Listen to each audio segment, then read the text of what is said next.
찌는 곳이 있겠습니다. 기상청은 내일 일부 산간 지역에 약한 비가 예상되지만 대부분 지역에서 건조한 날씨가 계속되는 가운데 바람도 강하게 불겠다며 산불이 나지 않도록 주의해달라고 당부했습니다. 현재 강원 영동과 영남 대부분 지역, 서울과 경기 동부, 충북과 광주, 전남 동부에 건조주의보가 내려져 있습니다. KBS 제1라디오 저녁 종합뉴스. 지금까지 아나운서 이규원이었습니다.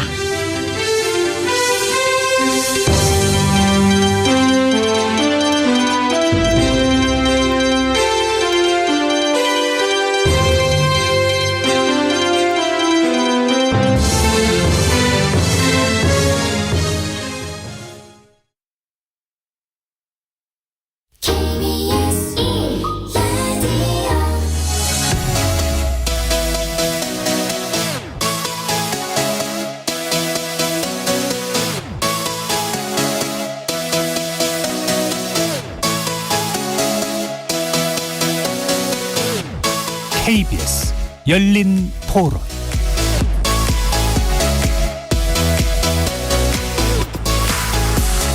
안녕하십니까. KBS 열린 토론 정준희입니다.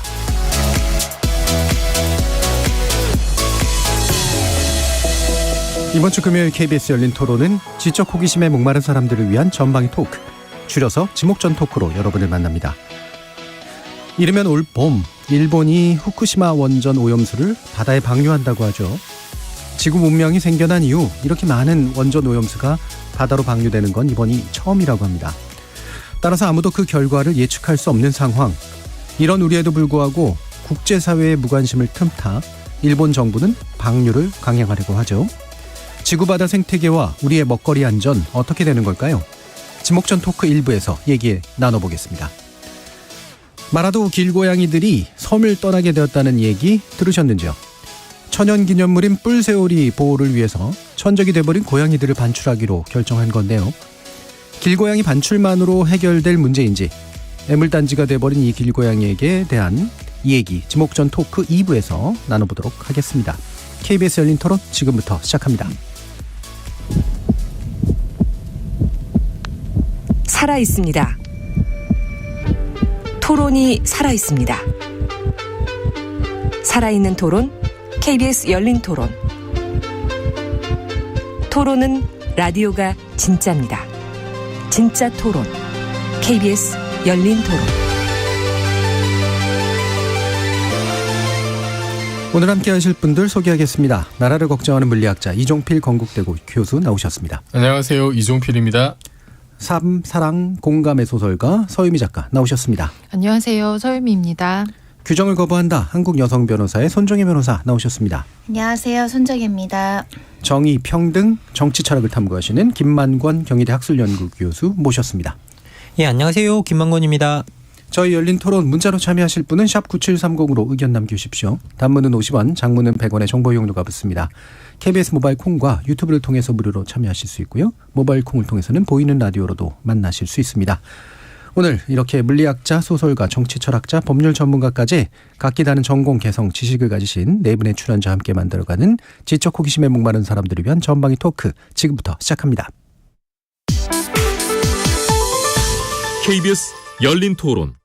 확실하게 부작용이 있는지 없는지에 대해서 정확히 정보가 없기 때문에 거기에 대한 조사를 해서 국민들이 더 안심할 수 있는 그런 정보 제공은 필요하다고 생각합니다. 지금도 불안해서 일본 그런 제품 잘 안 먹고 있거든요. 저는 절대 반대. 당연히 걱정되고 처리를 했다는 증거를 이제 제출해주진 않잖아요. 그러니까 잘 믿을 수가 없는 것 같아요. 생태계를 솔직히 영향도를 측정하는 건 일부분인데 그거 측정되지 않는 부분에서 얼마나 영향을 끼칠지 솔직히 전 잘 모르는 부분이라서 그런 거에 대한 불안감이 모르기 때문에 생기는 불안감도 있을 것 같습니다. 방사성 물질이라는 거는 저농도라 할지라도 문제가 생기는 것이기 때문에 특정 시점에서 농도가 낮다 그래서 위험성이 낮다라고 평가하는 거는 곤란하지 않을까. 또 어떤 의미에서 미국이나 남미는 또 어떤 생각들을 갖고 있을까. 공동 대응해야 되지 않을까 이런 생각을 합니다. 예, 오늘 출연자 픽 이종필 교수님께서 가져오셨는데 이게 이제 원자력에 관련된 물리학적 이야기신지 아니면 한일 관계에 대한 정치학적 이야기신지 궁금하기도 하고요. 왜 가져오셨을까요? 뭐 다 섞여 있겠죠? 예. 네. 2년 전쯤에 그 일본에서 오염수를 방류할 계획을 그랬죠. 가지고 있다. 네. 그 얘기가 처음 나왔을 때 우리 코너에서 한번 다뤘던 네. 기억이 있는데요. 시간이 지나서 어느새 정말로 그 방류가 코앞에 닥쳐진 이제 그런 시점이 됐습니다. 그래서 최근에 뉴스에서도 뭐 이 관련된 소식들이 많이 나오고 또 여전히 국민들도 혼란스러워하고 저도 혼란스럽고 그래서 이 문제를 같이 한번 좀 얘기를 해보자. 그 최근에 이제 뭐 새로 나온 내용들 보면은 일본에서 원래 그 조사하기로 했던 그 핵종 방사능 핵종 64종 중에 이제 뭐 절반 이상을 배제를 하고 한 31종 정도만 검사를 하겠다라고 해서 좀 또 논란이 되기도 했었고요. 그리고 최근에는 한국에서도 그 오염 물질의 확산에 대한 뭐 시뮬레이션 결과도 네. 발표를 했는데 뭐 이게 이제 뭐 과연 정말 영향이 있느냐 없느냐 있으면 얼마나 있냐 이거 가지고 또 여러 가지 갑론을박도 지금 진행이 되고 있는 것 같고 당장 지금 빠르면 올해 4월이면 다음 달이에요. 네. 아니면은 뭐 한 올 여름까지 그렇게 지금 처음 방류할 계획을 가지고 있다니까 아까 앵커께서 말씀하셨듯이 이게 정말 인류 역사상 또 유례가 없는 네. 일이기도 하고 그런 일이 코앞에 닥쳤는데 우리는 어떻게 해야 될지 함께 고민해 보자는 그런 이유에서 이 주제를 들고 예. 있습니다. 그 남의 나라를 걱정하시는 과학자가 아니라 이제 지구를 걱정하시는 예. 그런 과학자로 이제 가져오셨는데 모든 과학자는 지구를 다 걱정합니다. 아 그렇군요. 네. 예, 나라만 걱정하시진 않는군요. 네. 자 그러면 이거 이제 오늘 주제 받고 나서 아까부터 서유미 작가님이 투덜거리셨어요. 정말 모르겠다 막 이러면서 이게 내용을 잘 모르시겠다는 건가요? 아니면 방류 어떻게 해야 될지 모르겠다 이런 건가요? 다 모르겠어요. 다 모르겠어요. 네. 근데 진짜로 저도 그 생각은 했어요. 저희가 2년 전에 처음 뉴스 봤을 때 얘기하면서 좀 멀다고 생각했었거든요. 네. 그리고 그 사이에 설마 진짜 방류로 가닥이 다 잡힐까. 그리고 그 사이에 어떤 방식으로도 좀 이거를 왜냐하면 그때도 반대가 많았고 일본에서도 반대했었고 우리나라 제주도 어민들도 엄청 반대를 많이 했었고 근데 시간이 그냥 지나는 사이에 사실 지금의 그 언론에 나온 그 뉴스나 정부에서 발표한 입장들을 보면 일본이 방류수를 배출하는 건 거의 기정사실화된 것 같아요. 네. 느낌이. 그리고 그 전제하에서 계속 이야기를 나눈다는 어떤 느낌이 들고 전문가들도 자꾸 실제로 방류된 이유를 뭐 준비해야 된다 이런 얘기를 하니까 그냥 이렇게 정말 그 물이 흘러가듯이 이렇게 우리 삶 속에서 어떤 일들이 그냥 쭉 흘러가는구나. 그리고 또 우리가 이런 걸 고민하는 게 무슨 의미가 있나 이런 생각도 좀 들고 그래서 무력감도. 사실은 조금 되게 무력한 느낌이 좀 들었어요. 네. 무력감이 이제 불만을 만들어낸. 근데, 감사합니다. 예. 근데 이게 이제 그래서 불만이 되는 게 이해가 가요. 사실 우리가 반대한다고 이게 뭐 안 될게 되고 될게 안 되고 이러나 뭐 이런 생각 같은 게 있는데 어떻게 생각하세요, 김만국 교수님? 아니 뭐 말씀해 주신 대로고요. 실제 더 중요한 건 이제 국제 원자력 기구 같은 경우의 입장 같은 것들 사실은 이걸 통제할 수 있는 이제 어떻게 보면 유일한 국제 기구인데 이 국제 기구 자체가 이제 어떻게 보면 이름을 들으시면 알겠지만 국제 원자력 기구잖아요. 근데 원자력이 사고를 치면 이 국제 기구의 힘이 약해집니다. 왜냐하면 원자력에 대한 나쁜 이미지들이 있어가지고 그런데 그래서 자꾸 이런 것들을 제한하게 되고 원자력을 줄이게 되고 원자력 사용을 줄이게 되면 이 기구의 힘이 약화되기 때문에 이 기구는 원자력을 기본적으로 잘 쓴다는 걸 전제로 해서 움직이는 기구고 그러다 보니까 이렇게 뭐 이런 오염수 방류 같은 이야기들이 나오면 국제 원자력 기구 같은 경우에는 이제 결국은 사고 친 입장을 지지하게 되는 어떤 그런 결론적으로 가는 경우가 많은데 그런데 또 사고 친 당사자가 일본이거든요. 근데 일본 같은 경우에는 국제 원자력 기구에서 세 번째로 많은 이제 어떻게 보면 기여금을 내고 있습니다. 근데 이게 뭐 국제 기구의 기여금이라는 건 국가의 경제력과 비교해서 유엔의 기여금을 중심으로 해서 거의 동등한 비율의 기여금을 계속 지속적으로 내고 있거든요. 어느 기구나. 그래서 기본적으로 뭐 미국이 25%, 뭐 중국이 한 11에서 22% 그리고 일본이 8% 정도 내는데 뭐 주변국에 있는 우리 같은 국가 같은 우리나라 같은 경우는 2% 정도밖에 기여를 못 하고 있거든요. 그러면 거의 4배의 차이가 나고 있고 그리고 국제 원자력 기구에서 계속 지속적으로 또 일본의 목소리가 높았고 뭐 사무총장 같은 경우도 일본인들이 많이 했고요. 그래서 기본적으로 국제 뭐 원자력 기구 자체는 일본이 방류하겠다라고 이야기했을 때부터 계속 지지 성명을 표시해 왔고 그러다 보니 국제 원자력 기구가 하는 말을 우리가 제대로 고지고대로 믿을 수 있나라는 그런 부분도 조금 있고요. 그리고 이제 그래서 자꾸 우리가 시선을 그러면 이것과 관련된 국제 NGO 같은 데로 옮기게 되는데 그러면 이제 여기 이 문제에서 가장 적극적으로 개입하고 있는 기구는 그린피스라는 이제 그 기구인데요. 환경단체. 근데 그린피스라는 환경단체가 가장 적극적으로 개입하고 있는데 그린피스는 지속적으로 어떤 특히 이제 오염수 같은 경우를 바다에 버리면 안 된다라는 입장을 가지고 있었는데 이 규모가 도쿄돔 정도의 규모래요. 그 오염수의 규모가 지금 도쿄돔 정도의 규모라고 하는데 그걸 버리게 되었을 경우에 생겨날 수 있는 문제에 대한 정확한 과학적 근거와 데이터들이 없다라는 거예요. 그래서 일본 정부에다가 이것들을 요구했을 때 오는 자료들 같은 것들을 보면 되게 비일관적이고 뭐라고 해야 될까요? 이게 안에도 자료들이 허술하고 그리고 여기에 대해서 우리가 과학적으로 이야기를 제대로 할 수 있는 부분이 없어서 너무 비과학적인 결과들 같은 경우에는 일본 정부나 도쿄 전력에 질문을 하면 답도 제대로 못하거나 모르겠다라고 이야기하는 그런 상황들이 만들어지고 있다. 그래서 신뢰할 수가 없는 상황이다라고 이야기를 하고 있고요. 특히 이제 이게 그 퍼시픽 아일랜드 포럼이라 그래서 이게 그 태평양 도서국 포럼이라고 하는 게 그 태평양 주의 섬나라들의 18개국의 모임이 있거든요. 근데 여기서 이 국가들은 당장 이게 자기들한테 밀려오는 문제니까 이제 과학자 위원회를 구성해서 세계적으로 저명한 과학자 위원회를 구성해서 이걸 평가를 받아 보니까 그 과학자 위원회에서도 오는 데이터들을 하나도 신뢰를 할 수가 없다라고 이제 그렇게 이야기를 나오고 있으니까 지금 현재 뭐 걱정이 되는 건 당연한 부분인 것 같습니다. 지금 김방훈 교수님께서 이게 이제 과학의 문제 이전에 정치의 문제인 것 같다 또는 기여금의 문제인 것 같다라고 단순화하자면 얘기하셨는데 갑자기 다시 그럼 이종필 교수님은 과학자로서 이런 상황을 어떻게 보세요? 데이터를 못 믿는 게 못 믿겠어서 못 믿는 건지 아니면 못 믿을 태도가 돼 있어서 못 믿는 건지 그걸 섞여 있을 것 같긴 한데. 사실 과학은 못 믿을 태도조차도 믿게 만드는 게 과학이거든요. 그런 여지를 하나도 남기지 말아야 그래 누구라도 가장 의심스러운 사람도 설득을 할 수 있어야 그게 과학적 객관성을 획득했다고 볼 수 있는데 근데 지금 방금 말씀하셨듯이 태평양 도서위원회에서 이렇게 그 관련된 과학자 위원회가 객관적인 자료를 도쿄전력에 요구를 했는데 뭐 상당히 내용이 부실하다라든지 실제로 그 64개 핵종을 자기네 이제 그 다핵종 제거 설비에서 거를 수 있다라고 했는데 그 64개 핵종 전부를 그러면 오염수 탱크 전수조사를 다 했느냐 하면은 그런 것도 아니라는 게 이제 도쿄전력의 발표이기도 하고 그러니까 일단은 뭐 판단할 수 있는 자료가 지금 충분하게 있진 않은 거죠. 않은 거고 이제 뭐 보통은 통상적인 경우는 예를 들어서 스트론튬하고 세슘 같은 경우에 그 반감기가 한 30년 정도 되거든요. 그러면은 그 농도가 오염 물질 속에 그 두 물질의 농도가 그렇게 뭐 많이 차이가 나지 않는데 도쿄전력이 제시한 자료를 보면은 뭐 너무 좀 비상식적으로 이게 차이가 많이 난다든지 그런 숫자를 보면 과학자들은 이게 왜 이러냐고 물어보거든요.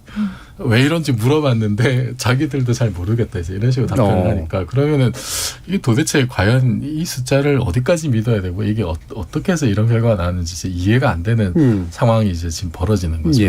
도쿄전력이 낸 자료 이해 못할 다른 과학자들이 이해 못할 그럼 일반인들은 더더욱이나 받아들이기 어려운 상태인데 손진규 변호사님도 못 받아들이는 얼굴 태도 표정이세요? 뭐 받아들이라고 하면 그 예를 들면 아주 공인되고 저명한 그리고 객관적인 기구가 철저하게 분석한 자료를 통해서 괜찮다 하면 받아들여질 여지도 있는 것 같아요. 근데 종합적인 어떤 결과들을 보면 괜찮을 거야. 크게 위험 있진 않을 거예요. 요 정도 선에서 결과가 나오는 것 같아요.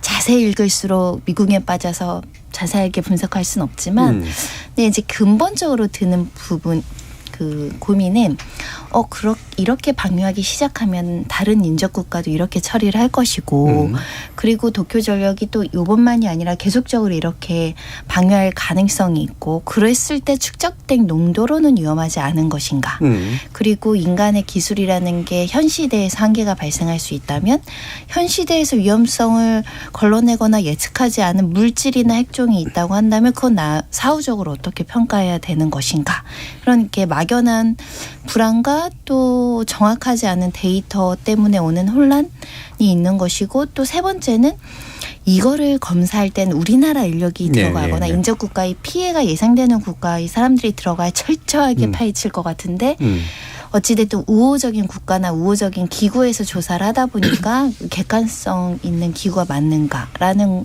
의문을 던지게 되는 거죠. 그렇죠. 공정성이나 신뢰성, 당사자들의 문제 이런 게 이제 다 빠져 있어서 생기는 문제인데 지금 뭐 어쨌든 이들의 주장은 이게 안 위험하게 처리한다 이거 아닙니까? 예. 근데 또 거기에서 반박하는 거는 특정 삼중수소라든가 이런 거에 관련된 것만 있지 뭐 사실 이게 뭐냐라고 얘기하기도 하고요. 어떻게 보세요? 예. 도쿄전력이나 일본 정부에서 이제 초반부터 삼중수소 얘기를 많이 했어요. 그렇죠. 예, 삼중수소는 이게 보통 그냥 수소는 양성자 하나에 전자가 있는 그런 구조인데 거기에 이제 중성자가 하나 원자에게 더 있는 게 중수소고 중성자가 2개 더 있는 게 이제 삼중수소인 거죠. 근데 얘는 영어로는 트리튬이라 그래요. 영어랑 더 무섭죠. 방사성 물질. 어벤져스 같아요, 그냥. 방사성 물질이고 발암 물질이고. 예. 이건 방광기간 12.3년 정도 됩니다.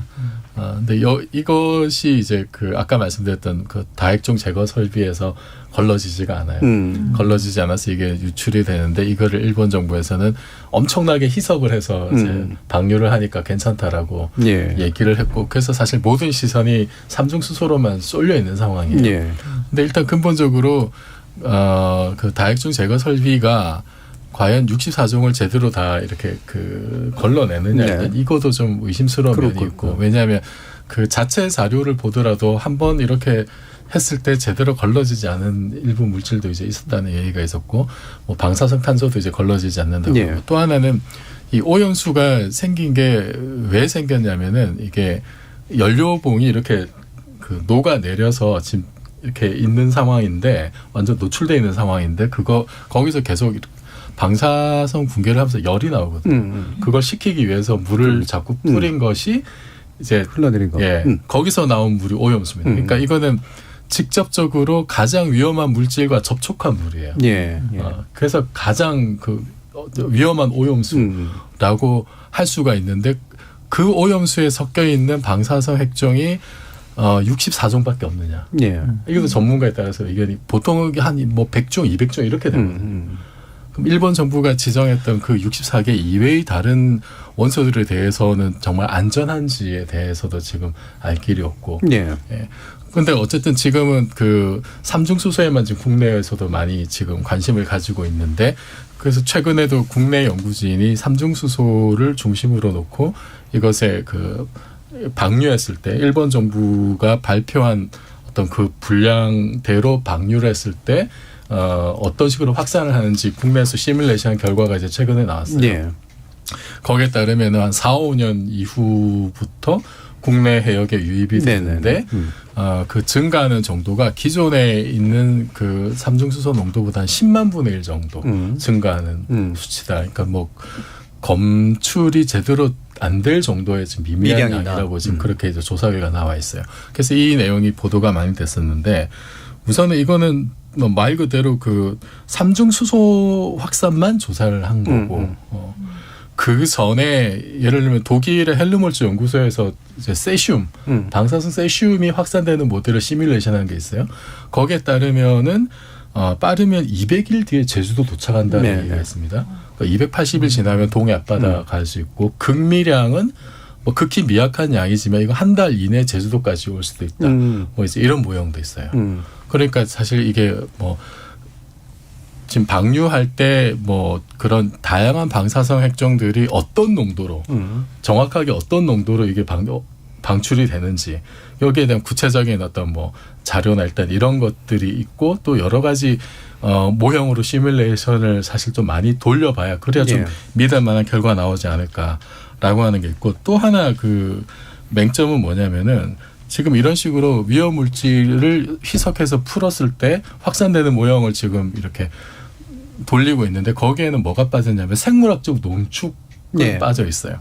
그러니까 뭐 물고기가 이거를 위험 물질을 먹고 더 큰 애가 잡아먹고 그럼 상위 레벨로 갈수록 이게 이제, 농축이 많이 될 텐데 최근에 보면은 그 올해 2월 달입니다. 약 한 달 전에 그 후쿠시마 근처에 농어가 잡혔는데 여기 그 방사성 세슘에 오염된 걸로 밝혀졌어요. 기준치가 얼마냐면 이제 킬로그램당 50 베크렐. 베크렐은 이 위험 물질의 그 색입니다. 위험 물질의 색인데 허용치가 50인데 이 농어는 85.5가 나왔어요. 근데 그 2021년에 우럭을 잡았는데 후쿠시마 앞바다에서 얘는 270이 나온 적이 있습니다. 그러니까 지금 이게 개체마다 되게 다를 수 있다는 얘기네요. 예. 근데 지금 어쨌든 3년 전이 아니고 지금 불과 한 달 전 농어에서 나온 게 85.5 기준치를 훨씬 상회하는 수치가 나왔기 때문에 이거는 오염수를 방류하기 전인데도 지금 이런 애들이 잡혔다라고 하는 거는 굉장히 좀 위험하죠. 예. 그럼 얘네들이 이렇게 정말 먹이 사슬이 복잡하게 얽혀가지고 어찌어찌 돌아다니다가 만약에 이제 우리 쪽으로 오게 되면 어떡하나 이제 이런 그렇죠. 고민도 되는 예. 거고 거기에 대한 심층적인 무슨 역학조사 이건 어떻게 해야 될지 이런 것도 좀 궁금해집니다. 그렇죠. 이게 이제 농도, 방류량, 그다음에 해류의 속도, 방향 이런 것들이 다 달라서 이제 시뮬레이션 결과가 과연 어떻게 될지, 실제로 어떻게 될지, 그다음에 특히나 생물 쪽은 시뮬레이션도 할 수 없는 상태니까 또 여러 가지로 의심이 들 텐데. 지금 7284님이 방사능 이야기하니까 고엽제 생각나네요. 이새한테까지 영향 미치잖아요. 라는 말씀 주셨고요. 유튜브에서 태산중령님께서 일본 국내에서 보감하다가 반감기 지나고 방류하면 안 되는 일입니까? 라는 말씀도 주셨어요. 안 되니까 이제 이러려고 그러는 거겠죠? 김학민 교수님? 실제로 이제 이게 왜 이렇게까지 방류를 결정하느냐를 가지고 논쟁이 되게 많은데요. 이게 대기 배출 방법이 있고 이렇게 방류하는 방법이 있고 그리고 두 개를 섞어 쓰는 방법이 있는데 대기 배출이 훨씬 비용이 많이 들어간다고 합니다. 그리고 이제 저장할 공간도 많이 필요하고 그리고 거기에 드는 돈이 우리 돈으로 치면 10조 원가량 더 들어간다고 이야기를 하고 있는데요. 그래서 결국은 이렇게 방류를 결정한 거의 가장 중요한 배경은 비용 문제 때문이었다라고 이제 이야기를 하는 경우가 있고요. 그런데 이렇게 어떻게 보면 생각을 해보면 일본에서 정말 이게 지진 때문이었긴 했지만 이제 지진 때문에 했지만 큰 사고가 일어났고 그리고 거기에 대한 제대로 대한 대체 처리를 제대로 하지 못했고 그래서 주변 인접 국가에 많은 영향을 사실은 끼쳤었잖아요. 그럼에도 불구하고 이제 거기서 생겨난 오염수를 처리하는 과정에 있어서 주변국의 동의를 얻지 않고 이렇게 어떻게 보면 일방적으로 자기들이 스케줄을 정하고 배출한다라는 점에 있어서는 이렇게 어떻게 보면 그 비용의 문제 때문에 상당히 어떻게 보면 국가 간의 관계에 있어서의 어떤 비윤리성이라고 해야 될까요? 그런 부분에 대해서 저희들이 충분히 문제를 제기할 수 있는 부분인 것 같고요. 사실 우리가 이게 바다에 방류하는 문제는 그 오염수가 자국에 머무르지 않는다는 거잖아요. 사실. 그리고 그것들이 흐르고 흘러서 다른 여러 주변 국가들에게 영향을 미치게 되고 결국은 인접 국가에 영향을 미치게 되고 그리고 더 나가서 그 주변 국가들이 사실은 바다에 접해 있기 때문에 다 이렇게 유럽이나 이런 것 달리 해산물이나 이런 문화들이 다 발달되어 있고 그러면 그런 것들이 음식으로 섭취되어서 인체나 축적이 될 수 있고 그래서 그런 것들이 건강에 직접적으로 영향을 미치는 그런 상태에서 그런 것들을 충분히 고려하지 않고 동의를 얻지 않은 상태에서 이런 일을 한다는 것 자체가 비용 문제 때문에 저희들이 충분히 문제를 제기해야 되는 상황인 것 같아요. 아까 이종필 교수님이 농어 우럭 얘기하시니까 갑자기 확 하고 다가오잖아요. 우리가 먹는 생선들이니까 일본에서 들어오는 것들도 되게 많고 그러면 사실 이게 이제 비용이 제일 싸니까 이러는 거 당연히 짐작이 가는데 보관하기 하는 한계가 이제 이미 더 이상 보관하기도 어렵고 새로 또 생기는 오염수도 계속 있잖아요. 그래서 생기는 문제 아니겠어요, 일본이? 그렇죠. 지금 그 오염수 탱크가 1,000개 정도, 1,000개 좀 넘는 걸로 알고 있는데 거기 지금 보관하는 게 130만 톤 정도 지금 방류하겠다는 게. 그러니까 아까 말씀드렸듯이 삼성수소 같은 경우는 12.3년이에요, 방광기가. 10년 지나면은 절반으로 이제 줄어드는 거죠. 시간이 계속 지날수록 사실은 농도가 더 이렇게 낮아질 수밖에 없는데 그걸 하기 싫다는 거죠. 돈 들어가니까. 보관시설을 계속 키워야 되고. 사실 삼중수소는 12년이라고 해서 비교적 짧지만 아까 말씀드렸던 스트론튬이나 세슘 같은 경우는 30년이라서 10년 정도 더 한다고 해서 농도가 획기적으로 줄어들지는 또 않아요. 그런 것도 아마 일본에서 고려를 했을 것 같긴 해요. 근데 어쨌든 자기네 나라에서 그렇게 사고가 난 거고 그러면 어쨌든 최대한 그거를 해결하려고 하는 자기 스스로 해결하려고 하는 모습을 보여야 되는데 이거는 말하자면 국내에서도 이렇게 장마철에 공장이 폐수를 이렇게 희석시켜서 무단 방류했다 이런 거는 굉장히 국민적 공분을 사는 일이잖아요. 그거하고 좀 비슷한 느낌이 들어요. 이거를 물에 섞어가지고 그냥 풀면은 순간적으로 이게 희석이 돼서 농도가 떨어졌다고 이거를 용인을 해줘야 되는 약간 건지. 납득이 안 가는 설명이에요. 그러니까 일시적으로 그 주변에 굉장히 이제 물이 많으니까 그 농도는 희석이 될 수 있겠죠. 그러면은 그거를 계속 허용을 하게 되면은 그러면 모든 나라가 핵발전소 돌리는 모든 나라에서 그런 핵 폐기물을 그런 식으로 엄청난 물로 희석시켜서 다 바다에 투게도 되는 건가? 이런 근본적인 의문이 좀 들고요. 유튜브에서 제임스 리님께서 와 드디어 F4 완전체다. 서 작가님 반가워요. 어머. 저는 포함되지 않습니다. 여기서 F4는 저는 제외하고 이제 내분을 얘기하는 겁니다. 네. 그래서 완전체가 됐는데 오랜만에 오셨는데 굉장히 당황하시고 계신데 근데 일본이 사실은 진짜 원자력 내지 핵과 상당히 좀 악연이 있는 나라잖아요. 최초로 그렇죠. 핵폭탄 맞은 나라고. 그러니까 거기에 민감도도 사실 원래 높아서 시민사회나 이런 데들도 사실은 반핵 기운이라든가 이런 것도 굉장히 많았었는데 정작 또 이제 민폐를 끼치는 또 이제 국가가 또 다시 한번 되는 상태잖아요. 일본이 사실 여기에 대해서 가지고 있었던 기존의 태도들 이런 게 어떤 거였을까? 문학작품이나 이런 건 없었나?라는 생각도 드네요. 근데 이제 우리가 전에도 이거 얘기할 때도 돈으로 해결하는 방법이 있었잖아요. 원 안에. 그래서 저는 그러니까 국가를 운영하는 사람도 아니고 너무 일개 개인이니까 돈으로 해결할 수 있으면 하면 되지 않나라는. 아니 뭐 이렇게 국제 원자력 기구나 유엔에 내는 돈들 그런 거 모아서 하면 되지 않나? 이렇게 너무 생각하게 되죠. 왜냐하면 생명하고 관련된 거고 사실은 일본이 뭐 전혀 자기네랑 상관없는 곳에 버리는 것도 아니고 자기네 나라도 또 살아야 되고 방금 말씀하신 것처럼 일본은 원자폭탄이 떨어지고 그 피폭의 피해가 후유증이 지금도 이어지고 있고 실제로 일본에는 그 원폭 문학이라고 하는 게 있을 정도로 그러니까 이제 원폭 문학은 사실 원자폭탄 피해를 다룬다는 의미가 있지만 사실은 어떻게 보면 반전, 반정부와 관련된 거라고 할 수 있을 것 같아요.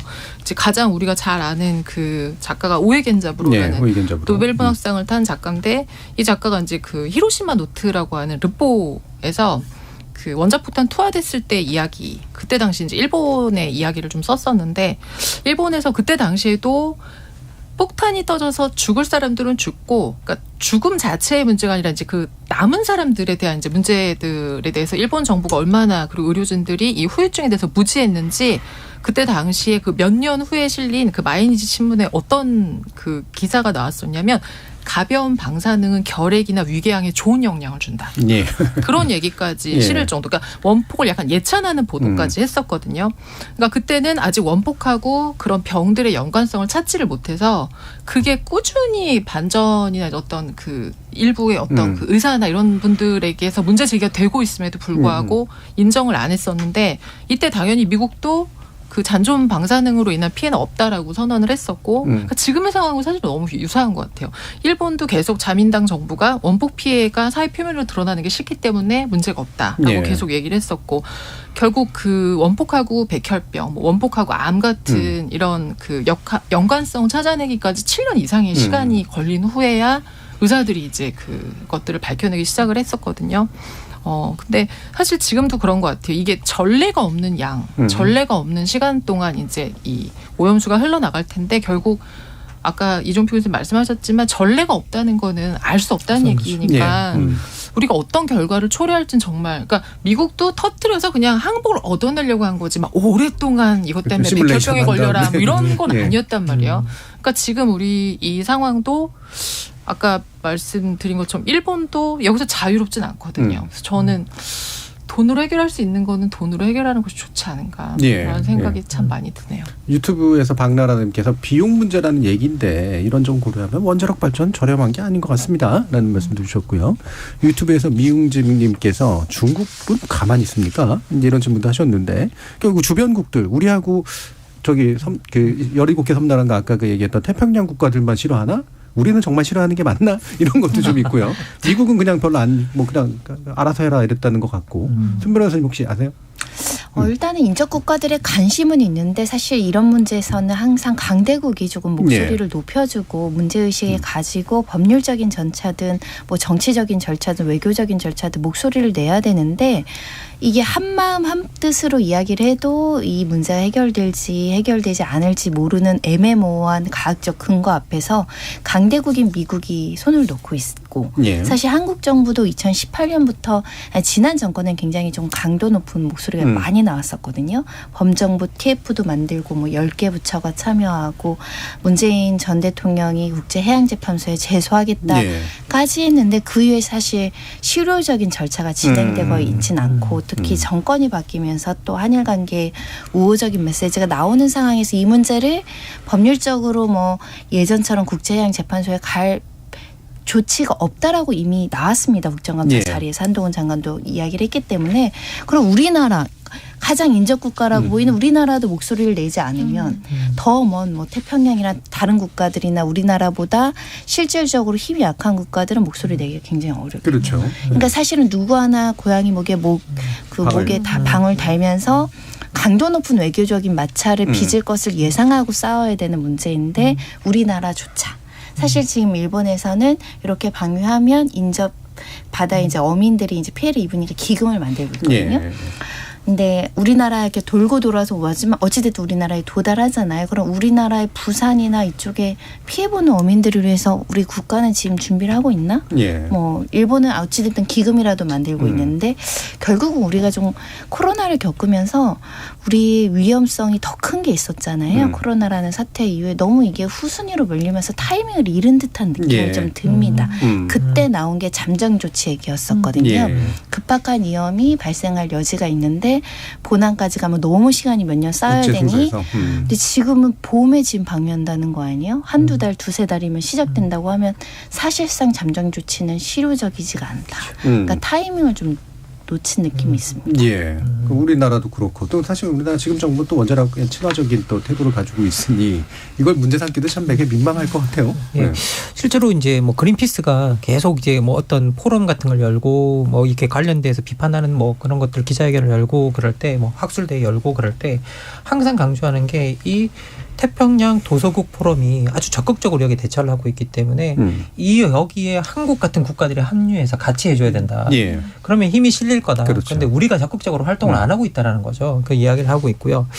그리고 또 뭐 미국이나 이런 쪽에 비판하는 이유는 뭐냐라면 사실은 지금 미국은 중국을 고립시켜야 되기 때문에 일본의 협조를 얻어야 되는 게 너무 시급한 과제라 어떻게 보면 그 문제 때문에 덮고 있는 거나 마찬가지거든요. 사실 바이든 정부가 계속 유지했던 기후변화 환경정책에는 완전 반하는 지금 태도예요. 예. 그런데 이렇게까지 반하는 태도를 할 수 있는 건 결국은 중국 고립 때문에 그런 거고요.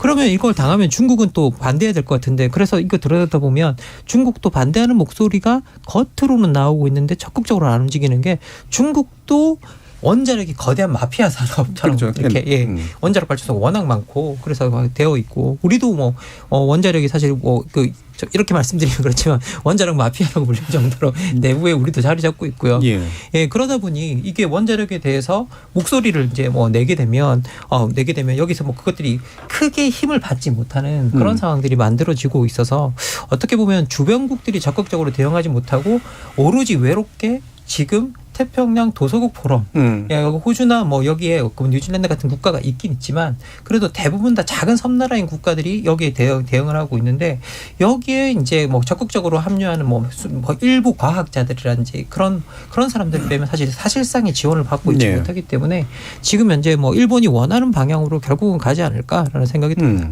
고재성님께서 나중에 문제 생기면 가장 인접해 있는 우리나라가 제재를 제대로 안 했다고 욕먹을 수 있는 것 같은데요. 라는 말씀도 주셨는데 자꾸 듣다 보면 과학의 문제가 아니라 국제정치의 문제가 되고 있구나. 근데 이런 생각도 좀 드네요. 예. 그게 사실 세상 만사가 과학과 정치와 외교를 분리해서 볼 수 있는 게 참 힘들어요.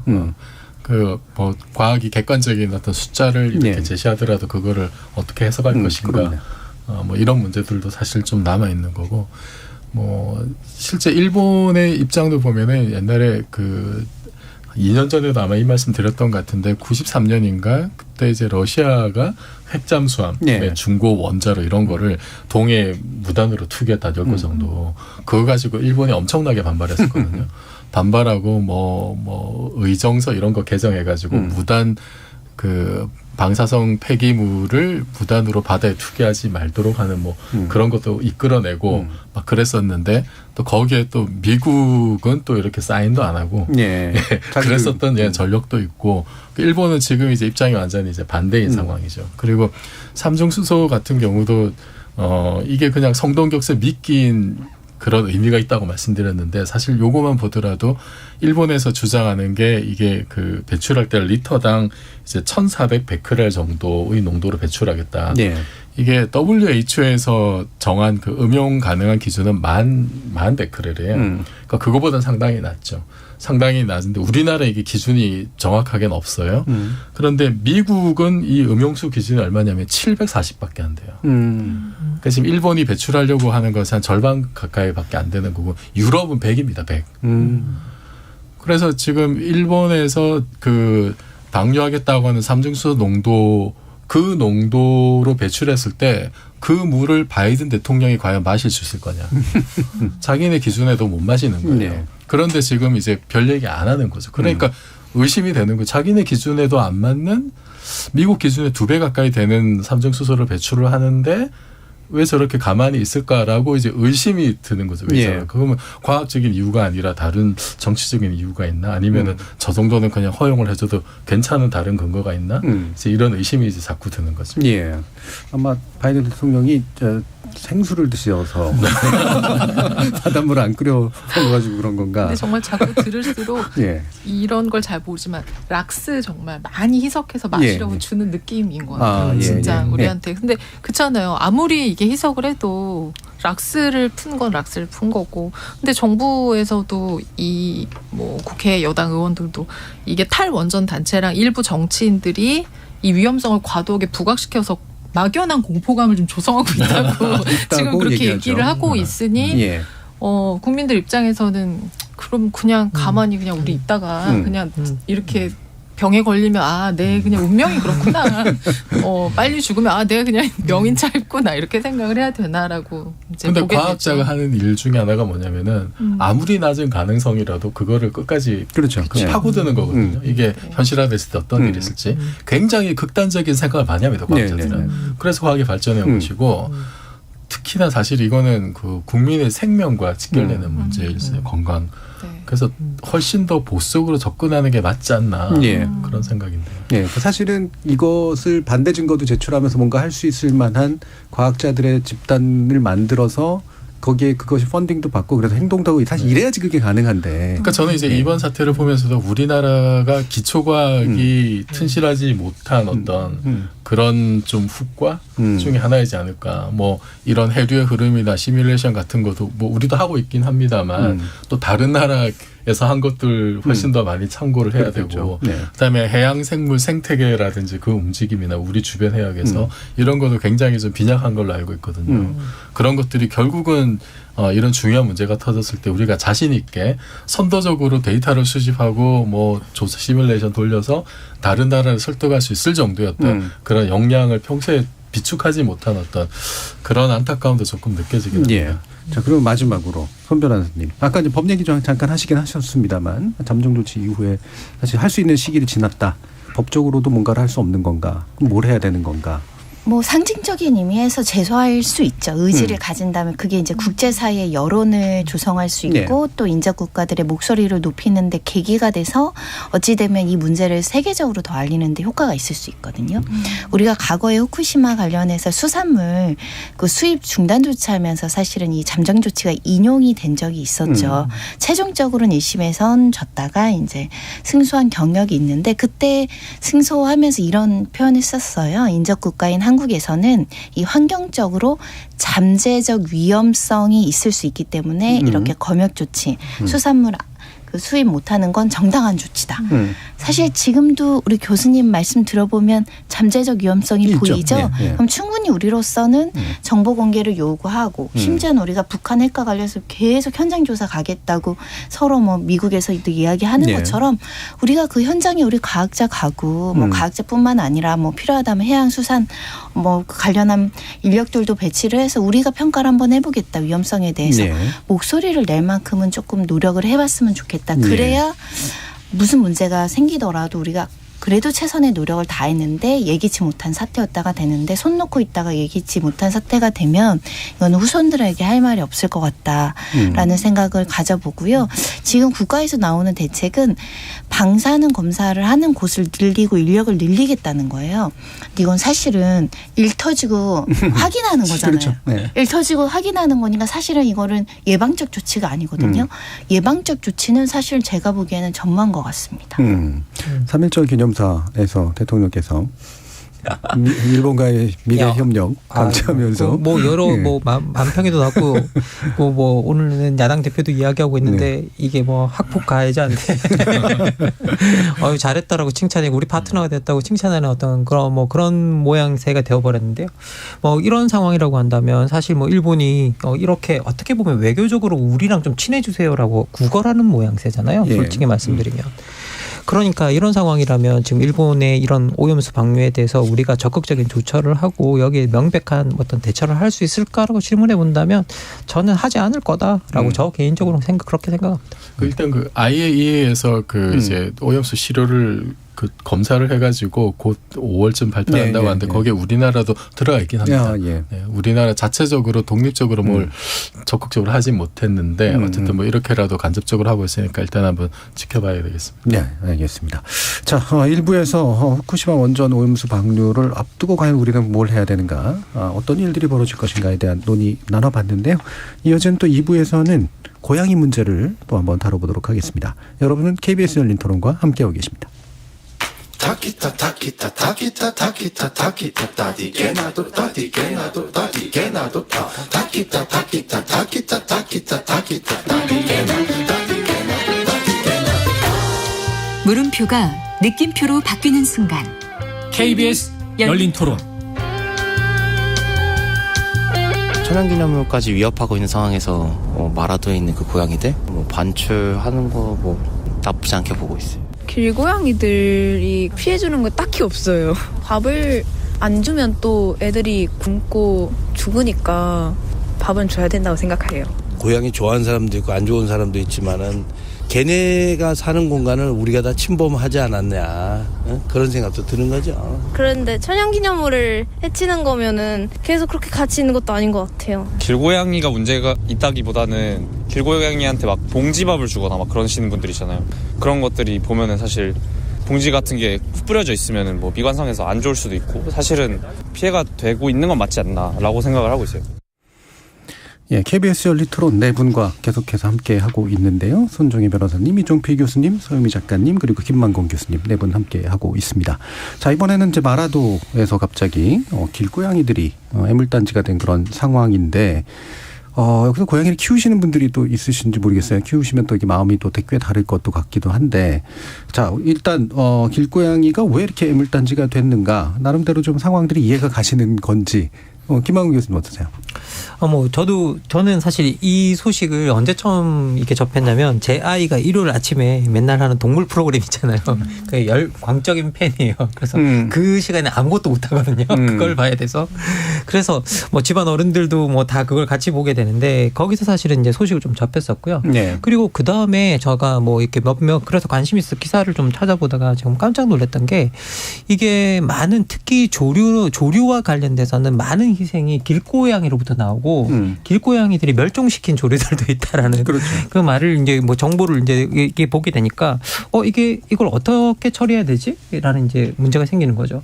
그렇다고 해서 뭐 호주 같은 경우에는 이게 워낙 희귀종이 많이 살고 있어서 호주 정부가 200만 마리 정도, 200만 마리인가 이게 정말 정확하게 기억이 안 나는데 정말 수많은 고양이들을 이렇게 살처분한 적도 있다라고 하거든요. 그런데 이게 당시에 이게 얼마나 윤리적이냐 이 문제를 가지고 또 논쟁이 붙었었고 그래서 이게 우리가 길고양이를 보호하는 문제와 그리고 길고양이와 관련돼서 파생되는 어떤 또 다른 그 종류의 어떤 동물들의 목숨을 보존하는 문제가 또 연관되어 있기 때문에 어떻게 양쪽을 다 존중하면서 이 문제를 해결할 것인가에 대해서 우리가 합의점을 찾아 나가야 되는데 이게 지금 당장은 되게 쉽지 않은 부분인 것 같아요. 그런데 명확한 건 뭐냐면요. 우리 길고양이는 아무도 해치지 않아는 아닌 것 같아요. 네네, 그렇죠. 그리고 거기서 출발하면 문제는 안 풀리는 것 같고요. 길고양이가 소중한 목숨이긴 하지만 그로 인해서 다른 효과가 생겨나고 있다라는 걸 우리가 인지하고 거기서부터 출발을 해야 논의가 되는 것 같아요. 예. 자, 그럼 서유미 작가님은 어떤 입장이십니까? 반대이십니까? 그런 건 아니죠. 저는 사실 그 고양이 좀 무서워하거든요. 예. 네, 저는 고양이가 하악질하는 거. 근데 예. 고양이 동물들이 알아요. 사람이 자기를 무서워하는 걸 알거든요. 알죠. 예. 저보면 하악질을 많이 해요. 제가 되게 무서워하는데 예. 방금 저도 그 소식 접하고서 찾아봤을 때 아까 김만건 그 교수님 말씀하신 것처럼 호주에서 2015년에 이 고양이를 유해동물로 지정했더라고요. 예, 예. 그래서 제가 그걸 보면서 우리나라에서 비둘기를 유해동물로 지정한 거랑 되게 유사한 느낌이 좀 들었어요. 한때 평화의 상징이었고 우리는 원래 그 맷비둘기라고 해서 작은 네. 비둘기가 있었고 이제 그 비둘기 종이 이제 우리나라에 유입이 됐었는데 사람들이 막 정말 닭둘기라고 할 정도로 네. 그 비둘기가 너무 많이 늘어나서 우리도 이제 유해동물 지정된 지 벌써 이게 10년이 넘었더라고요. 그러면서 그 막 현수막에 이제 비둘기 모이 주지 말자라는 것도 붙고 비둘기도 잡식성 조류고 배설물이 되게 강한 산성이어서 막 문화재나 건축물 부식시키는데 고양이도 찾아보니까 되게 유사한 지점이 또 있더라고요. 네. 이 고양이 배설물이 해달한테 그렇게 안 좋아서 해달이 많이 죽고 저는 사실 고양이가 비둘기를 잡아먹는 것도 여러 번 봤거든요. 네, 네, 많이 봤는데 둘을 싸움시 붙이면 되겠다 이런 거. 아니요, 그게 아니라 그렇죠. 근데 저는 비둘기를 잡아먹는 왜냐면 도심에는 다른 새를 볼 일이 별로 없으니까. 예. 근데 희귀한 새를 잡아먹을 수 있겠구나라는 생각이 들고 실제로 그렇죠. 정말 길고양이들이 야생에서 미국 조류협회에서 말한 게 63종의 조류와 포유류와 파충류를 멸종시키는데 큰 영향을 끼쳤다라는 예. 얘기를 하고 아까 말씀하신 호주에서 진짜 200만 마리를 진짜 살처분을 했다고 예. 하더라고요. 그래서 이게 그냥 단순히 길고양이가 우리가 보기에 귀엽고 근데 배가 고프니까 그리고 우리가 생각하는 단순한 피해는 그냥 쓰레기 봉투를 뜯어 좀 시끄러워를 넘어서는 잘 모르는 또 세계의 일들이 있을 수 있겠구나. 그래서 이것도 좀 고민해 볼 만하다라는 생각이 좀 들었어요. 예. 어떻게 보세요? 과학자로서 이 데이터는 편향돼 있어라고 생각하십니까? 믿을 만한 숫자인 것 같긴 합니다. 저도 이 소식을 듣고 좀 놀라기도 했습니다만 예. 그런데 그냥 옛날 같으면 진짜 좀 때려잡자 고양이 막 이런 분위기였을 것 같은데 예전에는 그렇죠. 예전에는 되게 싫어했으니까 전반적으로. 그런데 이번에는 조치를 보니까 이거 포획을 해가지고 일단은 그렇죠. 제주 본성으로 옮겨서 잘 보호를 한다라는 소식을 듣고 이게 상당히 좀 합리적으로 바뀌어가는구나. 문명화됐구나. 네, 생각이 좀 들었어요. 근데 딱 그 길고양이를 또 좋아하시는 분들은 그조차도 너무 고양이에게 책임을 많이 묻는 거 아니에요? 그렇죠. 이런 얘만 입장도 문제냐. 있어서 근데 아마 이거는 좀 일단 긴급하니까 아마 이런 조치를 좀 취한 것 같은데 그 일각에서는 천연기념물 새를 공격한 것이 길고양이와 들고양이 차이가 날 수도 있다. 다 길고양이가 한 게 아니다라는 주장도 있더라고요. 숨은 범인이 있다. 네. 그래서 그것도 사실은 좀 앞으로는 그런 것도 좀 더 세밀하게 조사를 할 필요는 있을 것 같아요. 정말로 그 천연기념물 특정 조류를 공격한 고양이들이 어떤 종류인지 인간과 가까운 지역에 있는 길고양이인지 아니면 완전 야생의 들개 같은 이런 그런 데서 주로 있는 정말 들고양이들인지 그 비율이 어느 정도 되는지 이런 거 좀 더 좀 세밀한 조사는 앞으로 일단은 좀 필요하지 않을까. 어떻게 조사를 해야 될까요? 설문조사 같은 건 어려운 것 같고. 어떻게 모니터링하는 방법이 샘플을 하든가 모니터링 하든가 이래야 될 텐데.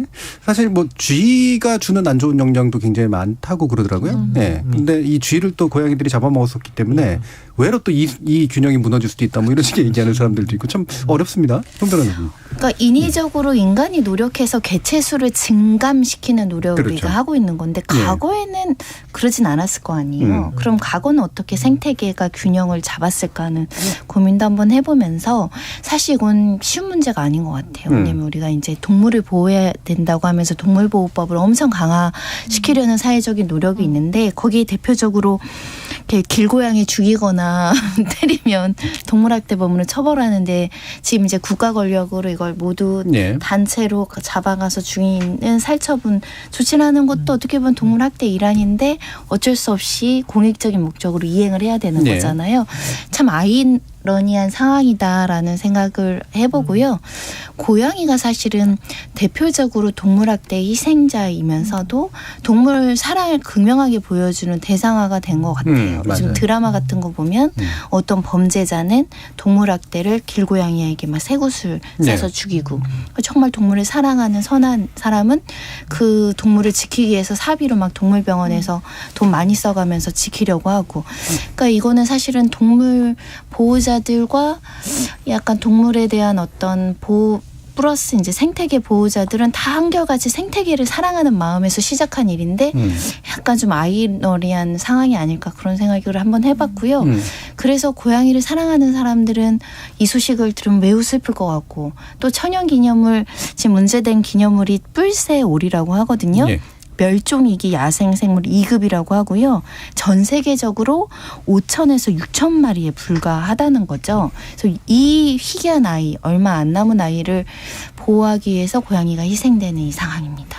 예. 약간 좀 우리 인간으로 치면 인권 충돌이잖아요. 권리의 충돌. 동물권들끼리 충돌하는 거죠. 네, 그 고양이를 우선할지 하필 천연기념물은 몇 마리 안 남아서 참 마음이 아프네요. 예.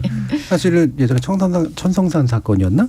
하여튼 동물을 대행할 수 없잖아요. 근데 뭐 나중에 이제 법이 좀 바뀌어서 이제 대행할 수 있게 되는 상황까지 아마 좀 있으면 간다라는 그런 얘기도 나오고 그랬는데. 예, 이제 조금 동물보호법과 동물보호단체가 그 활동 영역이 높아지고 하면요. 동물별로 단체가 생깁니다. 그렇겠죠. 네. 자, 김한근 교수님. 아니 뭐 실제로 제가 이게 그 마라도 뿔새오리 보호와 관련해서 고양이와의 관계에 대해서 석사학위 논문이 나와 있더라고요. 예. 네. 석사학위 논문이 실제로 2019년에 나와 있고 제가 보니까 이 지금 취해지는 조치가 여기서 권고한 방식으로 따라서 가고 있다는 석사 논문의 영향이 엄청나네. 예. 그래서 여기서 보니까 뿔새오리 개체군을 보존하려면 고양이 개체 수를 40마리 이하가 되도록 관리해야 된다. 그러니까 마라도 안에서. 그렇게 관리해야 되는데 이게 80마리만 돼도 그냥 이렇게 멸종을 하는 어떤 그런 상황이 온답니다. 그런데 이 연구를 바탕으로 해보면 문제는 뭐냐. 고양이 중성화 수술 같은 거로 뿔새오리 보존 자체가 현실적으로 힘들다라고 판단하고 있고요. 그래서 이 뿔새오리를 보존하려면 고양이 안락사 혹은 외부 방출 같은 개체군 관리를 해야 된다.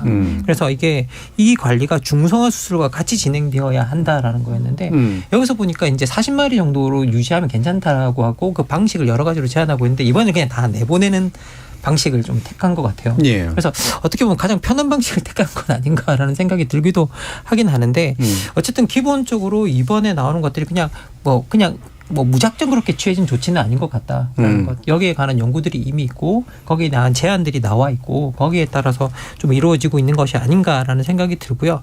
그리고 이제 기본적으로 이제 여기 이 논문을 쓰신 분이 이제 그 언론과 인터뷰를 한 거 보면 자체 시뮬레이션 결과를 보면 수컷 전부를 중성화하는 게 아니면 개체 수를 줄일 수는 없다라고 이제 계속 나오고 있고 그래서 기본적으로 이 개체 수 추이를 지켜보면 이 중성화 수술이 증가 속도를 억제하긴 하고 있지만 그래도 이것들이 다 해결을 해주지 못하고 있어서 바깥으로 내보내는 것이 같이 병행이 돼야 된다라고 이제 그렇게 이야기를 하고 있는 걸 볼 수 있습니다. 그런데 실제 여기서 들어가 보면 지금 현재 취해지는 조치 같은 경우에는 과거 같으면 정말 이종필 교수님이 말씀대로 다 죽여, 다 없애 이렇게 됐을 텐데 그런 것들이 아니라 우리는 뭐 바깥에 내보내서 보호하자.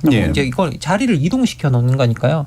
이게 그 과거보다는 훨씬 윤리적 문제가 덜해진 건데 근데 저는 이 고양이라는 동물 자체가 가지고 있는 되게 애매한 위치가 있는 것 같아요. 이게 우리가 고양이를 반려동물로 생각하지만 사실 고양이가 야생동물처럼 이제 어떻게 보면 유기동물이 되면 야생동물처럼 되어버리는 어떤 그런 성향이 있고요. 그리고 여기서 더 중요한 건 고양이가 조류 같은 경우에는 그냥 장난으로 사냥하는 습관들이 있다. 있죠. 그래서 이게 소위 말해 먹이가 필요해서가 아니라 그냥 재미삼아 죽이는 습관들이 있다라는 것들이 상당히 큰 문제고요. 그러다 보니까 여기에 대한 통제들이 필요하다라고 계속 여기고 있는 것 같은데 이제 이런 통제들을 하는 방식을 뭐 중성화니 이런 것들을 이야기하고 있지만 정작 많은 곳에서 지금 정말 근본적인 대책이 될 수 있느냐라면 이건 되지가 않는다는 거죠. 특히 호주 같은 경우에는 땅이 너무 넓어서 효과가 없었대요. 그 중성 같은 경우가 없었고 사실 우리 서울만 해도 얼마나 넓습니까? 서울에 있는 뭐 길거리 고양이 다 잡아서 다 중성화시킨다라는 것들이 다 말이 안 되는 건데요. 그래서 근본적으로 이런 대책을 들어가 보면 이런 고양이들이 나왔을 때 적극적으로 사람들이 입양을 하고 아니면 뭐 이 동물 등록법 같은 걸 통해서 확실하게 그 동물들이 어떤 그 뭐라고 해야 될까 법 아래서 개체가 관리가 되도록 해서 유기동물이 안 되도록 만드는 게 근본적인 대책이다라고 이야기가 나오고 있어서 이런 방향으로 우리가 뭔가 좀 그 이 해결책을 찾아가 보는 게 조금 더 현명하지 않을까라는 생각이 듭니다. 근데 이미 있는 친구들인데도 자기들끼리 자생적인 어떤 행위들을 할 거라서 이걸 어떤 식으로 관리해야 되는가. 근데 사실 이런 게 이제 한두 가지 이번에 뭐 일만은 아니죠. 사실 얼마 전에 그 뉴트리아 문제가 굉장히 심각했었는데 뉴트리아가 또 그것도 이제 원래 먹으려고 데려왔다가 방류가 돼가지고 이게 또 엄청나게 또 번식을 해서 또 사냥하시는 분들한테 또 이렇게 왜 잡아올 때마다 건건이 뭐 이렇게 돈도 드리고 이제 이런 식으로 했잖아요. 근데 요즘 너무 잘 잡아가지고 뉴트리아가 다시 위기에 빠졌다고 이런 소리 있던데 왜 이런 것들이 이제 반복될까? 도대체 우리 문명에 우리 사회에 어떤 문제들이 이런 것들을 만들어내는 걸까? 방금도 뭐 그런 얘기를 해주셨습니다만 자유롭게 한번 말씀 주시죠. 서혜민 작가님 어떤 생각이세요? 일단 고양이가 아까 그 우리 사회에서 갖는 굉장히 묘한 위치라는 게 정말 있는 것 같아요. 특히 그 예전에는 좀 고양이를 무서워하고 우리가 약간 요물이라는 말을 많이 썼잖아요. 그러니까 고양이가 우리 가까이 보는 동물 중에선 사실 그러니까 작은 호랑이인 셈이니까 생긴 모습이나 여러 가지 행태는 굉장히 뭐라 그러지? 그러니까 강아지나 이런 반려동물처럼 귀여운 건 아니란 말이죠. 그렇죠. 포식동물 같은 느낌을 주니까. 그렇죠. 그러니까 그 무서운 면이 있는 건데, 근데 또 굉장히 뭐라 그럴까? 그 강아지처럼 막 이렇게 또 그 애교를 부리고 사람하고 가깝고 이러진 않아서 그 고양이한테 매료되는 특별한 또 사람들이 있는 것 같아요. 특히 작가들이 정말 많이 좋아해요. 작가들이 정말 많이 좋아해서 한때 작가분들이 그런 얘기를 했었어요. 신춘문예나 문예지에 소설을 심사를 하러 가면 근간에는 고양이가 안 나온 소설이 없다라고 말을 할 정도로 고양이를 키우는 특히 혼자 사는 젊은 친구들이 엄청나게 많이 이제 늘어났고 그 친구들이 어떻게 보면 약간 이제 캣맘이 된다거나 그래서 진짜 사료를 가지고 다니면서 저도 길에서 많이 봤거든요. 실제로 길고양이 마주치면 그 길고양이한테 이제 사료도 주고 그런 모습들을 많이 봐서 굉장히 사랑받는 반려동물이 되었으면서 아까 손정혜 변호사님 말씀하신 것처럼 학대를 강아지한테 그렇게 하는 경우는 의외로 많지 않은데 고양이만 그렇게 골라서 또 학대하는 분들도 많아서 이런 어떤 지금 뭐 멸종위기 동물 이런 이야기도 있지만 고양이 자체가 갖는 우리 사회에서의 약간 그 묘한 신경전이랄까요. 그래서 그 아파트나 뭐 예를 들면 그 캣맘이나 캣데디들이 이렇게 뭔가 고양이들 이제 겨울 때 뭐 쉼터라던가 먹이 주는 자리 이런 걸 놓은 거 가지고 또 싸움이 붙기도 하고 그래서 아파트마다 예를 들면 뭐 주지 말라든가 아니면 어디는 뭐 주라든가 또 어느 구는 뭐 그런 데를 구해서 만들어서 한다든가 이게 굉장히 좀 약간 이제 조금 첨예한 그런 방식으로 좀 부딪히는 동물이 된 것 같아요. 예, 그렇죠. 그 캣맘이 싫어서 더 학대하는 사람도 생겼고 또 그 학대하는 사람들 보호하려고 또 다른 캣맘이 생기기도 하고 참 이렇게 쫓기는 관계처럼 됐는데 이종필 교수님도 말씀 주시죠.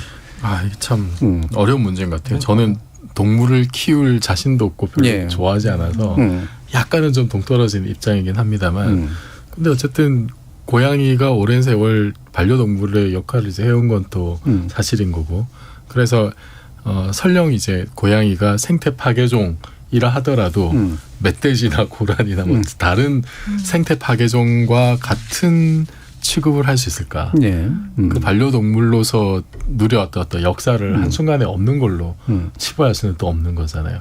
그리고 우리가 도시 생활을 오래 하다 보니까 사실은 인간에게 위해가 될 만한 다른 어떤 뭐 대형 포유류나 이런 것들은 사실 다 사라졌고 그런 동네에서는 고양이 같은 작은 짐승도 이렇게 정말 생태 파괴종의 역할을 할 수 있는 그런 지금 현상이 돼버려서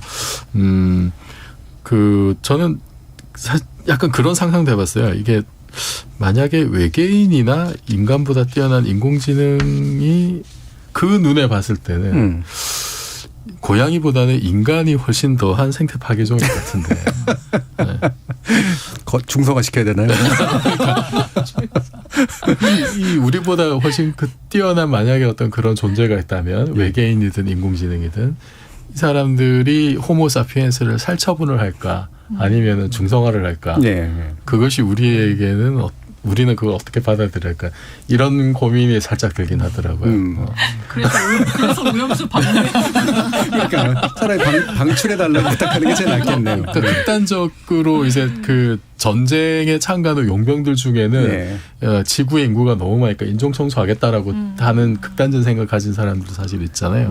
그럼 우리는 사실 뭐 그렇게까지는 할 수 없는 거고 당연히. 그런데 어쨌든 지금 이거는 그 뭐 방금 말씀하셨던 캔맘 같은 캔맘 등록제 이런 제도를 도입을 한다라든지 우선은 전체적으로 뭐 서울시나 아니면 뭐 어떤 특정한 지역에 그 뭐 고양이도 그렇고 사실 개도 이렇게 유기된 개들이 들개화돼 가지고 또 뭐 사람을 공격한다라든지 뭐 농작물 피해를 준다든지 이런 게 있으니까 그런 좀 전반적인 어떤 그 개체수에 대한 조사와 좀 관리 방안을 이번에 좀 종합적으로 한번 세워봐야 되지 않을까. 그리고 일단은 중성화가 모든 문제를 해결은 하진 않지만 또 출발점은 될 것 같아요. 그렇죠. 중성화하고 백신 접종하는 것은 좀 필수적인 의무 조치를 일단은 좀 취해 나가면서 거기에 더해서 뭐 새로운 어떤 그 방책들을 좀 세워 나가야 되지 않을까 싶습니다. 저희 김진희님께서 고양이는 새끼를 너무 많이 낳습니다. 개체 수조들이 필요하긴 합니다라는 말씀 주셨고요. 김병희님이 반려동물은 반려할 때 의미가 있죠. 주인도 없이 관리가 안 되는 동물들을 내버려 두자는 건 무책임하다고 봅니다. 야생화된 동물들이 또 마냥 건강하고 행복하기만 할까요? 라는 말씀 주셨고요. 유튜브를 통해서 HS님께서 법이 필요하겠네요. 천연기념물 보호를 위한 유해동물 개체관리 법률 같은 거 말입니다. 라는 말씀도 주셨어요. 그래서 법이 나왔습니다. 다시 또. 손정혜 변호사님 이런 법률적인 조치들 의미가 있다고 보세요? 근데 이게 사실은 전국적인 통계가 좀 필요한 거야. 아까 그 마라도에서 40마리 너무 많으니까 이제 우린 내보내겠어. 그리고 인접 도시로 가면 그 도시는 또 그 고양이가 개체수가 늘어남으로 인해서 또다시 생태계의 균형이 깨지는 문제가 생기니까 사실 이거는 전국적인 지표가 굉장히 필요한 겁니다. 그런데 이 지금 개별적으로 각각 단체들이나 각자의 지역에서의 특수성 때문에 이런 문제가 발생하는 거라서 이런 것까지 세심하게 국가가 신경 써야 되는 세대가 왔다라는 점에서는 뭐 좀 더 경각심을 좀 가질 필요가 있지 않을까 생각이 들고요. 유해동물로 지정하는 게 만만치가 않습니다. 아까 말씀하신 비둘기는 비둘기를 반려견으로 키우는 사람 아주 극소수나 그렇죠. 고양이는 우리 집만 하더라도 고양이파, 강아지파가 나뉘어서 언젠가는 엄마 고양이를 사주겠지, 언젠가는 강아지를 들여주겠지만 정말 고양이를 사랑하는 인구가 많아서 이거를 유해동물로 지정해서 어떻게 한다고 하면 동물보호단체를 설득하는 게 굉장히 쉽지 않을 거다. 그래서 굉장히 과학적인 데이터, 아까 말한 신뢰할 수 있는 과학적인 데이터와 외국에서의 입법례와 충분한 예산으로 동물권을 보장하는 형태로 가야 되는데 그럼 또 예산이 많이 들죠. 그래서 굉장한 고민이 좀 필요한 시점입니다. 우리가 그냥 실생활에서 조금 할 수 있는 거는 너무 고양이들 밥 챙겨주고 그러지 말자는 이야기는 설득력이 있는 것 같아요.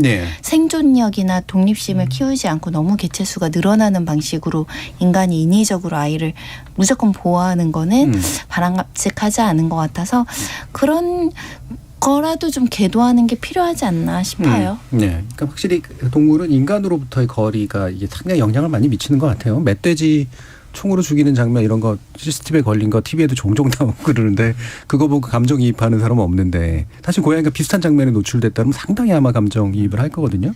뭐 또 반대로 학대하는 그런 식의 분들도 물론 있으실 테고 자, 이게 인간으로부터의 거리가 동물의 나름대로 생태계에서 위치를 결정하는 부분들. 김만근 교수님 말씀 주시죠.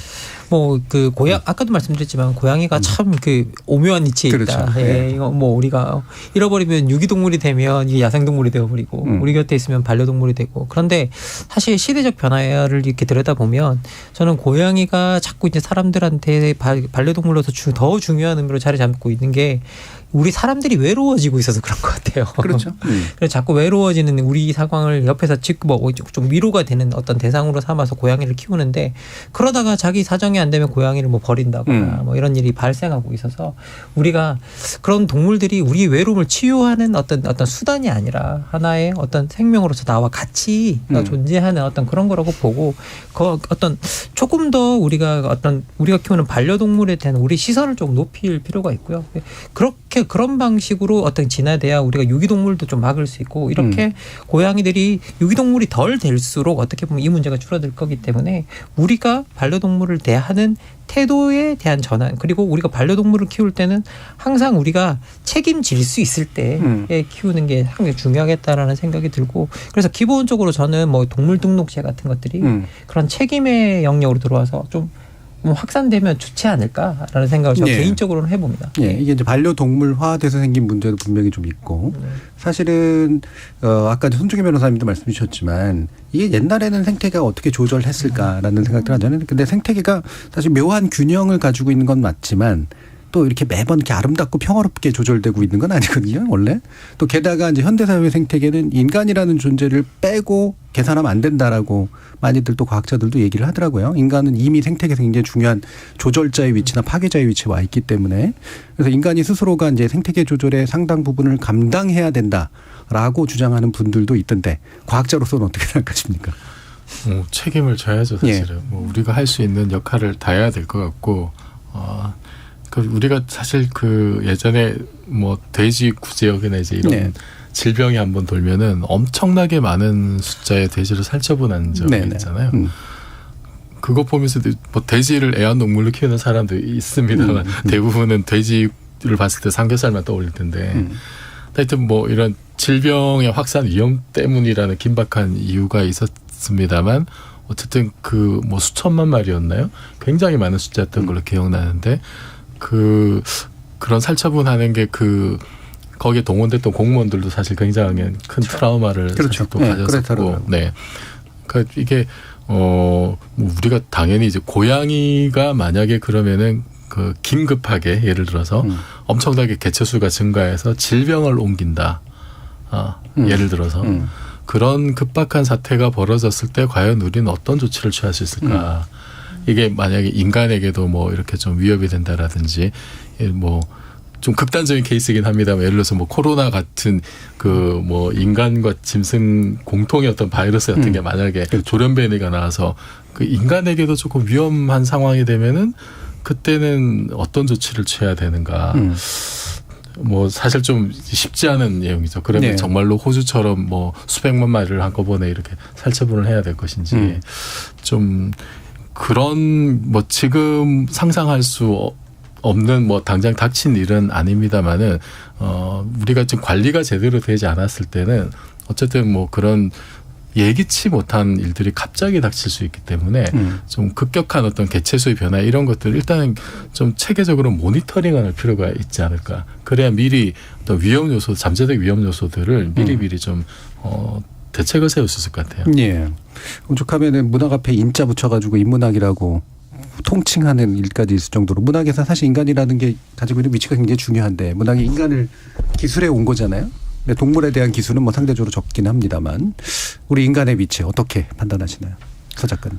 네, 저도 이 문제를 보면서 사실은 이렇게 고양이 개체수가 늘고 우리가 고민하게 된 게 다 사실 인간 때문이거든요. 인간들이 이제 동물들이 살아야 될 곳에 왔고 그리고 생태계가 무너지니까 고양이가 어떻게 보면 이 도시에서는 이제 상위 포식자가 돼버린 거죠. 사실은 원래 상위 포식자가 아닌 개체인데 그러다 보니까 많이 늘기도 하고 그리고 제가 아까 비둘기 보면서 찾아봤을 때 나왔던 좀 놀라웠던 것들 중에 하나가 도시화돼서 동물들이 도시에서 살게 된 적응하게 된 동물들은 교미 횟수나 새끼를 낳는 게 훨씬 많이 늘더라고요. 실제보다도 훨씬 더. 그래서 비둘기도 원래는 1년에 한 번에서 2번 정도만 알을 낳았다면 그거의 서너 배 이상. 실제로 길고양이들도 그렇다고 그러더라고요. 더 교미를 자주 하고 생후 7개월부터 1년에 2-3번 임신하는데 한 배에 한 6마리 정도씩 낳으니까 중성화가 따라잡을 수 없는 게 맞거든요. 근데 정말 아까 김만구 교수님 말씀하셨지만 가장 중요한 거는 유기동물을 줄이는 방식이 가장 일단은 제일 크고 중요한 방식인 것 같고, 그리고 이제 개체수에 대한 고민은 결국 이제 인도적으로 중성화 수술을 하는 방식인 건데, 얘네가 영역 동물이거든요. 그래서 너무 재미있는 게 영역에서 그 영역 관리가 안 되면 또 다른 데서 한 마리가 오면 또 무너지고 또 무너지고 하기 때문에 굉장히 쉽지 않은 부분인데, 또 고양이를 사랑하는 분들이 많이 생기니까 어쩌면 길에 나와 있는 고양이들은 많지만 예쁜 고양이를 굉장히 교배를 많이 해서 또 많이 양산해서 또 데리고 오고, 이 이제 악순환이 반복이 돼서 예전에 강아지들도 애견들 보면 뜬장 같은 데다가 막 만들어 놓고 그랬던 일들이 이제 사실은 결국 벌어져서 한쪽에서는 너무 많아서 고민이고 한쪽에서 그 예쁜 고양이를 찾기 위해 고민이고, 그래서 동물을 아름답고 이런 것도 있지만 함께 살아가는 생명에 좀 초점을 맞추면 시간이 조금 오래 걸려도 이게 조절이 좀 되지 않을까라는 생각이 좀 들어요. 예. 자, KBS 열린 토론, 지적 호기심에 목마른 사람들을 위한 전방위 토크. 후쿠시마 오염수 방류 문제와 애물단지가 된 길고양이 문제에 대해서 전방위 토크 진행해봤는데요. 함께해 주신 서유미 작가, 손종혜 변호사, 김만건 교수, 그리고 이종필 교수, 네 분 모두 수고하셨습니다. 감사합니다. 감사합니다. 안토니슨 역사서 고양이 대학살에는 산업혁명 시기에 프랑스에서 유행했던 고양이 죽이기 사건이 기술되어 있습니다. 불만 집단이 고양이가 마법에 걸렸다는 소문을 퍼뜨렸기 때문인데요. 마라도 고양이는 죽이는 일까지는 아니라서 어처구 없는 대학살은 아니겠지만 생태계란 참 복잡하고 어려운 일이구나 싶습니다. 고양이도 그런데 원전 오염수를 방출한다? 인간이란 참 오만하다 싶습니다. 지금까지 KBS 열린 토론 정준이었습니다.